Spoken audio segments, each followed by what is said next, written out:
आम्ही जेव्हा हिंदुत्वाची व्याख्या करतो तेव्हा शिवसेना प्रमुखांनी आम्हाला सांगितलंय की माझं हिंदुत्व म्हणजे राष्ट्रीयत्व आहे.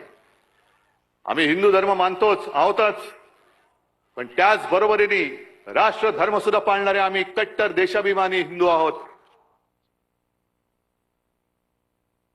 हा देश जो आपला मानतो, या देशासाठी जो मरायला तयार आहे तो आमचा आहे. जात पात धर्म त्याचा आम्ही नंतर बघू, पण हा देश जो आपला मानतो आणि या देशासाठी तो वाटेल ती कुर्बानी द्यायला तयार आहे, तो कोणी असला तरी तो आमचा आहे. मग मला मोदींना विचारायचं आहे,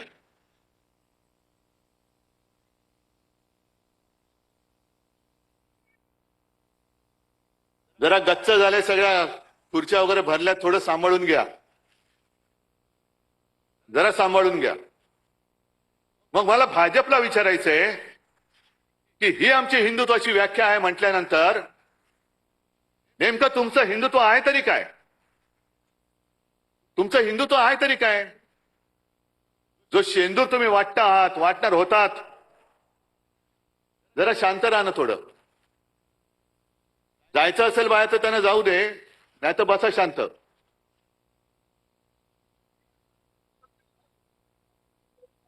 गर्दी झाली जरा, थोडा वरती दारात, इकडे खाली काय नाही, वरती गर्दी झाली, त्यांना आत यायलाच जागा नाहीये.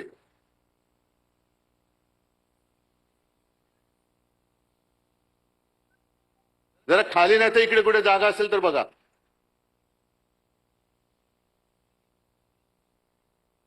बरं ठीक आहे, चला, ते वरती सांभाळतात सगळ्यांना, आपण आपलं सांभाळू इकडे.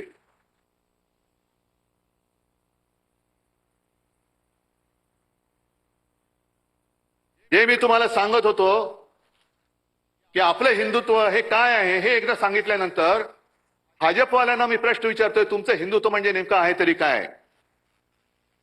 आम्हाला तुम्ही सांगतात आम्ही हिंदुत्व सोडलं, हिंदुत्व सोडलं, मग तुम्ही काय सोडलंय? कारण मध्येच कधीतरी जाऊन तुम्ही मशिदीमध्ये सौगात वाटता, मध्येच कधीतरी तुमच्या डोक्यात काहीतरी येतं, घराघरामध्ये जाऊन शेंदूर वाटायचा. आणि तो शेंदूर कोण वाटणार? तो नालायक, तो एक मंत्री कोण, विजय शहा, ज्याला खरंच भर रस्त्यामध्ये चापकानी फोडला पाहिजे, त्याच्यावरती भाजप अजून काही कारवाई करत नाही. त्या सोफिया कुरेशी ज्या आपल्या भगिनी आहेत, एक काय आपल्याला गर्व वाटला त्यावेळेला की रे, एक महिला आपल्या लष्करामध्ये मोठ्या पदावर पोहोचली आणि ती बाणेदारपणाने आपली बाजू मांडते. त्या सोफिया कुरेशीना जो विजय शहा पाकिस्तान की बहन म्हणतो, आतंकवाद्यांची बहन म्हणतो, ही अशी नालायक औलाद भाजपमध्ये आहे. आणि या भाजपकडनं आपण देश सुधारण्याची आशा करतो, देश सुधारणार आहे. मग तुम्हाला एवढं सुद्धा कळत नाही, एक तरी इतर वेळेला शेपट्या घालून आत बसणार. तुम्ही सैन्याचे पाय तर बांधलेच, नाही तर सैन्याने धडक दिली होती, आजपर्यंत आपण पाकिस्तान घेतलाही असता. पण ट्रम्पचा फोन आल्यानंतर हे युक्रेन का वॉर रुकवा दी पापा, वॉर रुकवा दी पापा, ती जाहिरात होती ना, आपण पण केली होती. पण ट्रम्पचा फोन आल्यानंतर त्यांचा आवाजच गेला. काय करायचे ते असे प्रधानमंत्री, काय करायचे तसे गृहमंत्री? संजय राऊत, तुम्ही जो प्रश्न विचारला तो बरोबर आहे की ते 4 अतिरेकी आतमध्ये आले कसे? संरक्षण मंत्री काय करतायत, गृहमंत्री काय करतायत? खाडखाड गोळ्या घालून आपले पर्यटक तिकडे जे गेले होते त्यांना गोळ्या घालून मारणारे अतिरेकी गेले कुठे? पाताळात गेले, आकाशात गेले का भाजपात गेले? अजून मिळत कसे नाहीत सांगता येत नाही त्यांना.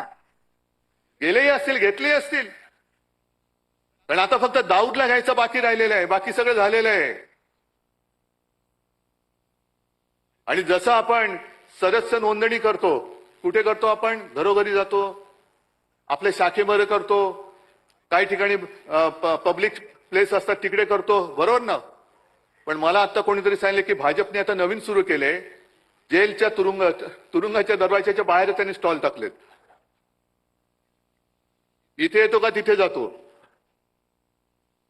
म्हणजे काय, किती लोकांना बदनाम करायचं, आयुष्यातून उठवायचं, भ्रष्टाचारी म्हणून बोंबाबोंब करायची, संपूर्ण कुटुंबाला बदनाम करायचं, मग त्याच्या मागे एसआयटी लावायची. आता बघू ना, ज्या ज्या गोष्टी या भाजपवाल्यांनी तेव्हा अगदी देवेंद्र फडणवीसांनी सांगितलं होतं, एसआयटी लावू, हे लावू, ते लावू, मग एसआयटीची काय तुमची एसटी झाली सगळ्यांनी घेऊन जाणारी? आता बघूया. म्हणजे सगळ्यांना बोंबलून भ्रष्ट म्हणून बोंबलून टाकायचं, बदनाम करायचं. 70,000 कोटीचा घोटाळा आलं काय, छे छे छे छे छे, पाय धुवून त्यांचं पाणी पितायत. सिंचन घोटाळा ना, म्हणून पाणी पितायत. अशी संपूर्णपणे या देशाची वाट लावली यांनी. आणि आता शिवसेना संपवायचं स्वप्न बघतायत. अरे तुम्ही किती स्वप्न बघा, शिवसेना तुम्हाला संपवून तुमच्या सगळ्या भ्रष्टाचारांना खतम करून तुमच्या छाताडावरती नाही भगवला तर शिवसेना म्हणून नाव नाही सांगणार.